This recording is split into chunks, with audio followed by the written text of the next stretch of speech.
بسم اللہ الرحمن الرحیم نحمدہ ونصلی ونسلم علی رسولہ الکریم اما بعد۔ خطبات کی معلومات میں یہ بات چل رہی تھی کہ دیکھو اللہ تعالیٰ جو دنیا ہے، یہ دنیا ملتی ہے تو غریب جو ہے وہ پھر بھی بڑا اچھا کھا رہا ہوتا ہے، اور امیر جو ہوتا ہے اس کو طرح طرح کی بیماریاں مختلف چیزیں ہوتی ہیں۔ تو اللہ تعالیٰ غریب کو جو ہے وہ کھانے کے حوالے سے وہ بہتر حالات میں رہ رہا ہوتا ہے پھر بھی جو ہے، تو اس لیے حضرت نے فرمایا کہ دیکھو، ایک غریب آدمی کسی رئیس سے دوستی تھی۔ غریب آدمی بہت موٹا تازہ تھا اور رئیس صاحب دبلے پتلے بیمار سے رہتے تھے۔ ایک دن اس رئیس صاحب نے اپنے غریب دوست سے کہا کہ یار، یوں تو تم غریب ہو مگر دیکھنے میں مجھ سے زیادہ موٹے ہو، ایسی تم کیا غذا کھاتے ہو؟ اس نے کہا میں تم سے زیادہ کھانا کھاتا ہوں اور ہر مہینے نیا نکاح کرتا ہوں۔ امیر نے اس کا مذاق اڑایا اور اس نے کہا کہ مذاق کی کیا بات ہے، کل کو تمہاری دعوت ہے۔ امیر نے قبول کر لی اور بڑی حیرت ہوئی۔ دوسرے دن جب کھانے کا وقت ہوا تو وہ امیر صاحب غریب دوست کے گھر پہنچے تو اس نے باتیں شروع کی۔ باتوں باتوں میں بہت دیر ہو گئی۔ ان رئیس صاحب نے کھانے کا تقاضا کیا، اس نے ٹال دیا کہ ابھی تیار نہیں ہوا، ذرا سی دیر ہے، اور پھر باتوں میں لگایا، یہاں تک کہ رئیس صاحب کا مارے بھوک کے برا حال ہو گیا اور بار بار تقاضا کیا۔ جب اس نے برا حال دیکھا تو یہ کہا کہ تازہ کھانا تو ابھی تیار نہیں ہوا، باسی روٹی رکھی ہے اور ساگ ہے، کہو تو لاؤں؟ اس نے کہا جو کچھ ہو لے آؤ، باتیں نہ بناؤ۔ چنانچہ وہ باسی روٹی اور ساگ لے آیا اور ان رئیس صاحب نے اندھے باولوں کی طرح اسے کھانا شروع کیا، ہر لقمے پر سبحان اللہ کہتے جاتے۔ جب وہ پیٹ بھر کر کھا چکے تو نفیس کھانے بھی اس نے پیش کیے، مگر چونکہ وہ خوب سیر ہو کر کھا چکے تھے اب عذر کر دیا۔ اس نے کہا کہ کھائیے، یہ بہت لذیذ ہے۔ امیر بولا بس جی، اس سے زیادہ لذیذ نہیں۔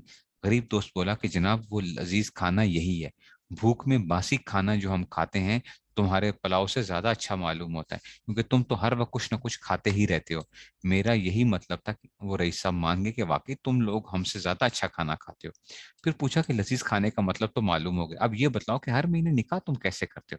اس نے کہا میں اپنی بیوی کے پاس مہینے میں ایک بار جاتا ہوں، جبکہ طبیعت میں پوری طرح رغبت ہوتی ہے اور شہوت جوش میں ہوتی ہے۔ تم لوگوں کی طرح روزانہ یا دوسرے تیسرے نہیں جاتا، بس مجھے ہر مہینے ویسا ہی لطف آتا ہے جیسے کہ نئے نکاح میں آتا ہے، اور تم کو تو سوچ اور فکر سے شہوت کو برنگتا کرنا پڑتا ہے، اس سے تمہیں کچھ لطف نہیں آتا۔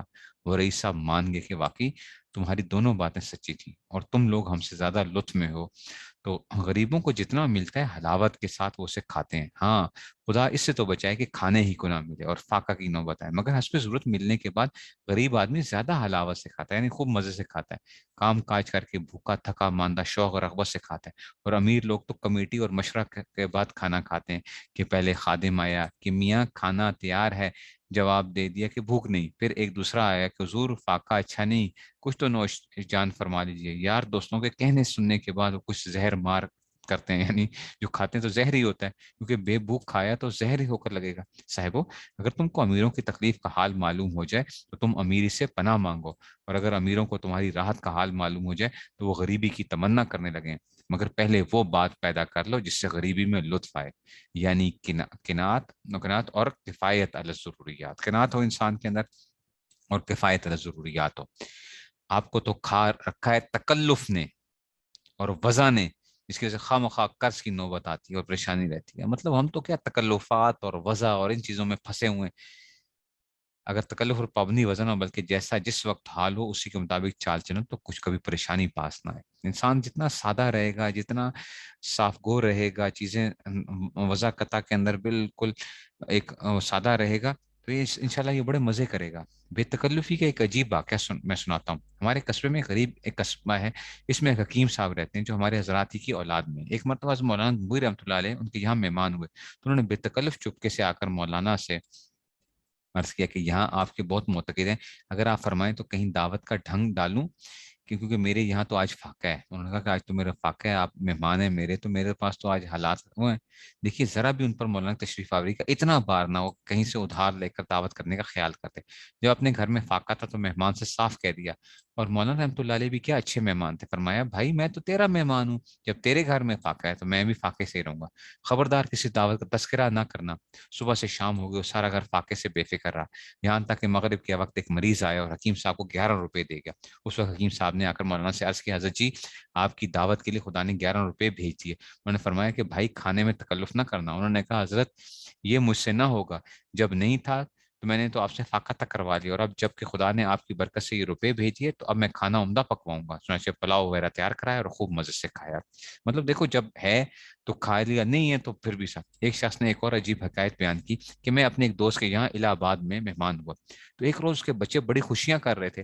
آہا ہاں آہا جی، ہمارے یہاں شیخ جی آئے۔ وہ شخص کہتے کہ میں سمجھا کہ شاید کوئی بزرگ آئے ہوں گے، دیر تک اسی کا منتظر رہا کہ ان بزرگ کی میں بھی زیارت کروں، مگر جب دیر ہوگی اور کوئی نہ بزرگ آئے نہ اس کا کوئی سامان آتا نظر آیا اور کھانے کا وقت بھی گزر گیا، تو میں نے دریافت کیا کہ یہ بچے شیخ جی کسے کہہ رہے ہیں؟ لوگوں نے کہا کہ آج اس گھر میں فاقہ ہے، ان لوگوں نے فاقے کا نام شیخ جی رکھا ہے۔ جب فاقہ ہوتا ہے تو بچوں کو بہلا دیتے ہیں کہ آج شیخ جی آئے ہیں، روٹی نہیں ملے گی۔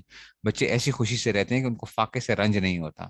اللہ اکبر، کیا ٹھکانہ ہے صبر و استقلال کا، کہ بڑے تو بڑے بچے تک بھی پریشان نہ ہوتے تھے۔ غرض یہ بات واضح ہوگی کہ آخرت کے لیے کوشش کرنے والوں کو دنیا بھی بقدر ضرورت و آسائش ملتی ہے۔ وہ زیادہ نہ ملے، مگر وہ اس تھوڑی سی دنیا میں وہ لطف حاصل کرتے ہیں کہ طالبان دنیا کو باوجود کثرت مال کے وہ لطف حاصل نہیں ہوتا۔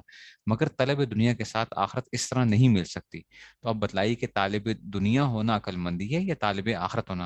حالانکہ آپ ابھی معلوم کر چکے ہیں کہ آخرت کے مقابلے میں دنیا ایسی حقیر ہے کہ اگر آخرت سے محرومی کی صورت میں اس کے ملنے کا پورا بھروسہ بھی ہوتا، جب بھی وہ لینے کے قابل نہ تھی، چہ جائے کہ آخرت چھوڑ کر دنیا کے ملنے کا پورا بھروسہ بھی نہ ہو، کیونکہ شاید ہے کہ یعنی جو کوئی دنیا عاجلہ کا ارادہ طلب کرے، ہم اس کو دنیا ہی میں فی الحال جس قدر چاہتے ہیں اور جس کو چاہتے ہیں دے دیتے ہیں، پھر اس کے لیے جہنم مقرر کر دیتے ہیں جس میں وہ برائی اور ذلت کے ساتھ داخل ہوگا۔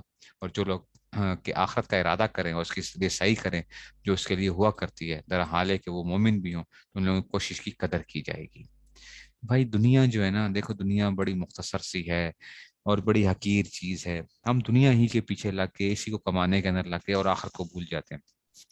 آخرت کو کبھی نہ بھولیں، آخرت ہی اصل ہے، آخرت ہی اصل ہے، اور اسی کے لیے کوشش ہمیں کرنی چاہیے۔ اللہ تعالی ہمیں جو ہے صحیح سمجھ نصیب فرمائے۔ واخر دعوانا الحمدللہ رب العالمین۔